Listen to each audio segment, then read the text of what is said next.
ത്തിന്റെ കാരണമെന്നറിയുമോ? നഹ്നു ഖൗമുൻ ലാ നഅകുലു ഹത്താ നജുഅ. ഞങ്ങളുടെ ഭക്ഷണത്തിന്റെ ക്രമമെന്ന് പറയുന്നത് വിശപ്പുണ്ടാകുമ്പോൾ മാത്രം ഭക്ഷിക്കുക. അതാണ് ഞങ്ങളുടെ ഭക്ഷണത്തിന്റെ ഒരു പ്രധാന ക്രമം. വിശപ്പുണ്ടെങ്കിൽ ആഹാരം. ഈ വിശപ്പ് എന്ന് പറഞ്ഞാൽ എന്താ സാധനം എന്നറിയങ്ങള്? ഭക്ഷണം കഴിക്കാറായിട്ടുണ്ട് എന്നുള്ള ബെല്ല് മുഴങ്ങാണ്. വിശപ്പില്ലെങ്കിൽ എന്ത് ചെയ്ത് കഴിക്കരുത്. നമുക്കതല്ലല്ലോ, നമ്മൾ നേരം വെച്ചിട്ടുണ്ട്, ആ നേരത്തെ തിന്നണം എന്നുള്ളതാണ്. നേരത്തിന് തിന്നുക എന്നുള്ളത് നല്ല കാര്യമാണ്. പക്ഷെ അതിന്റെ കൂടെ എന്തോടിയും വേണം, വിശപ്പൊടിയും വേണം. നമ്മളൊരു 11 മണിക്ക് നല്ല ബോട്ടിയും പൂളിയും തിന്നുന്നുണ്ട്, വളർച്ച 12:15 ബാങ്കല്ല. അപ്പൊ നമ്മൾ ബാങ്ക് കൊടുത്തു കഴിഞ്ഞാൽ നമ്മൾ ചോറുന്നുണ്ട് സമയമല്ല. അപ്പം പിന്നെ ചോറും തിന്നാണ്.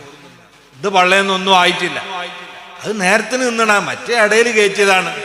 അങ്ങനല്ല, നമ്മൾ തിന്നണ സമയത്ത് വിശപ്പുണ്ടോ ഉണ്ടെങ്കിൽ തിന്നാൻ മതി, അല്ലേ തിന്നണമെന്നില്ല.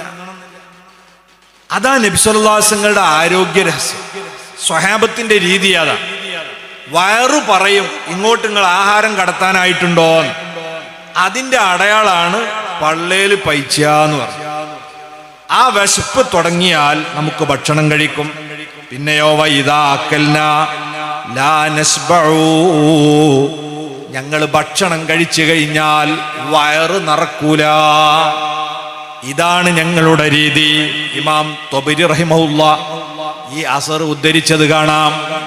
അപ്പൊ നബി സല്ലല്ലാഹു അലൈഹി വസല്ലം തങ്ങളും സ്വഹാബത്തും ഡോക്ടർ ആവശ്യമില്ലാത്ത വിധം ആരോഗ്യമുള്ള ഒരു സമൂഹമായി മാറിയെങ്കിൽ ആ മുത്ത് നബിയുടെ ഉമ്മത്ത് ഇന്ന് ആശുപത്രികളുടെ സിംഹഭാഗവും കൈയടക്കി വച്ചിരിക്കുന്നത് എന്തുകൊണ്ടാണ്?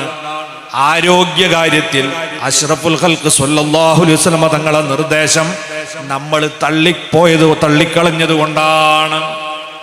അപ്പൊ ഭക്ഷണത്തിൽ ഈ ഒരു ക്രമം നമ്മൾ സ്വീകരിക്കും. വിശപ്പുണ്ടാവുമ്പോൾ മാത്രം തിന്നുക. വിശപ്പ് മാറിയെന്ന് തോന്നിയാൽ തീറ്റി നിർത്തും. നമ്മളെ സൽക്കരിച്ച ആള് പറയും ഇവിടെ വേറെ ആരും ഇല്ല കേട്ടോ, തിന്നോളിയാ, ഇതൊക്കെ വേസ്റ്റ് ആവും, നിങ്ങൾ കഴിക്കണേ. ആരും ആ കരാർ ഏറ്റെടുക്കണ്ട. അത് ഒരുപാട് അയൽവക്കക്കാരും പരിസരവാസികളൊക്കെ ഉണ്ട്, ഓൽക്ക് കൊടുക്കാൻ വേണ്ടി ഉപദേശിക്കും. അല്ലാതെ ഓലുണ്ടാക്കിയ സാധനം മൊത്തം തിന്നാൻ നമ്മൾ കരാർ ഏറ്റെടുത്താൽ ഒരു വിഷമാണ്. നിങ്ങോട്ട് ഇരുന്നാലൊരു ചൊറുക്ക. എല്ലാം കൂടി നമ്മൾ കയറ്റണ്ട, ബാക്കിയുള്ളത് അവരാ എന്തെങ്കിലും ചെയ്തോളൂ. അപ്പോൾ ഇതൊന്നും നമ്മൾ തീരുമാനം എടുത്ത് പോവുകയാണെങ്കിൽ നമുക്ക് ഖൈറുണ്ടാവും. അല്ലാഹു തആല നമുക്ക് തൗഫീഖ് തരട്ടെ. ഞാൻ അടക്കമുള്ള നമ്മളോടാ പറയുന്നത്. നമുക്കിത് നിയന്ത്രിക്കാൻ പറ്റാത്ത അവസ്ഥ വരും. പ്രത്യേകിച്ച് ഒരു 40 വയസ്സ് കഴിഞ്ഞാൽ എന്ത് ചെയ്യണം? എല്ലാം കുറച്ച് വരണം. പെണ്ണുങ്ങളും ശ്രദ്ധിക്കുക. 40 കഴിഞ്ഞ ആണുങ്ങൾക്ക് പണ്ട് വിളമ്പിയ മാതിരി ചോറ് വിളമ്പരുത്. ഈ വിളമ്പി കൊടുത്തിട്ടാണ് ഇത് തീറ്റി കുടിക്കുന്നത്. നമ്മൾ സാലിൽ കൊണ്ടുവച്ച് ആവശ്യമുള്ള എടുത്തിട്ട് നിന്നാണെങ്കിൽ അത്ര ഇത് വരൂല. ഇത് ഓൽക്കൊരളവുണ്ട്. പുതിയാപ്പിളിനോടുള്ള സ്നേഹവും ആദരവും എല്ലാം കൂടിയും കൂട്ടിയ അളവാണത്, അത് കുറയില്ല. അപ്പൊ അതിങ്ങനെ കുമിഞ്ഞു കൂടിയിട്ടുണ്ടാവും പ്ലേറ്റില്.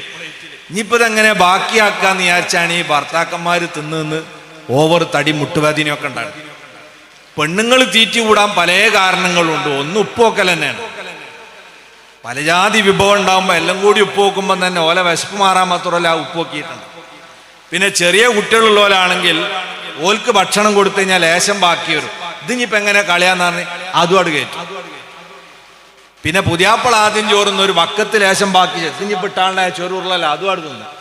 പിന്നെ ഓല ഔദ്യോഗിക തീറ്റി വേറെ ഉണ്ടാവും. ചിലപ്പോ ഇങ്ങനെ ആലോചിച്ചാൽ ഒരു കുപ്പത്തൊട്ടിയാണ് അത്, എല്ലാം അവിടുക്കാ പോവുക. ചില പെണ്ണുങ്ങളുടെ അമിതവണ്ണത്തിന്റെ കാരണം പല രീതിയിലുള്ള ഈ അമിത തീറ്റയാണ്. അപ്പൊ അതൊന്ന് കുറച്ചു കൊണ്ടുവരാൻ വേണ്ടി ആലോചിക്കുക. നാളെ നമ്മളൊരു ഡോക്ടർ പറഞ്ഞു, ഒരാള് ഷുഗർ ഇങ്ങോട്ട് കൂടിയിട്ടേ 310 320 ഒക്കെ ആളെ ഷുഗർ. അപ്പൊ ഇതൊന്ന് കുറച്ച് കിട്ടണല്ലോ. അപ്പൊ ഡോക്ടർ പറഞ്ഞു നിങ്ങൾ എന്താ കഴിക്കണത്?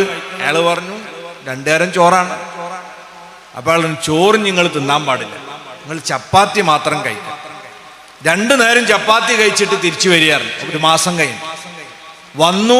ഇയാൾക്ക് അപ്പോഴും ഷുഗർ 110 120 തന്നെ ഉള്ളത്.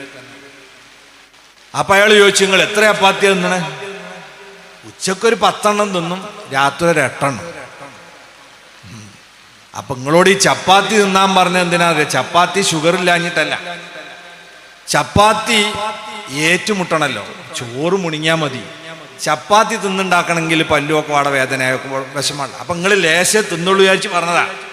ഇത് ഇങ്ങനെ തിന്നുകയാണെങ്കിൽ ഇതുകൊണ്ട് ഷുഗർ കുറയില്ല. അപ്പൊ നിങ്ങളൊരു കാര്യം ചെയ്യേ, പകുതിയാക്കി ഉച്ചക്ക് നിങ്ങളൊരു 4 ചപ്പാത്തി തിന്നോളി, രാത്രി 2 കഴിച്ചോളിയാ. ഒരു മാസം കഴിഞ്ഞിട്ട് വരിക. ഇയാള് വന്നു, അന്ന് പരിശോധിച്ചപ്പോഴും ഷുഗർ 310.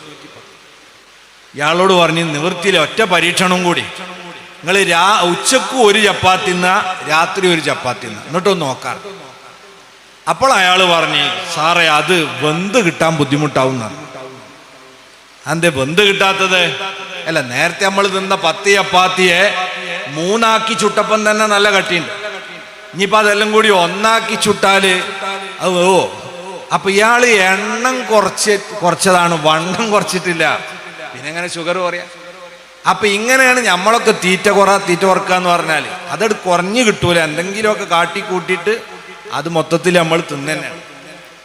അപ്പം ആഹാരത്തിന്റെ അപകടം ഒഴിവാക്കാൻ ഈ പറഞ്ഞ ഒരളവും ക്രമവും നമ്മൾ പാലിച്ചാൽ നമ്മളെ ആയുസ് നീണ്ടു കിട്ടും, ആഫിയത്തും.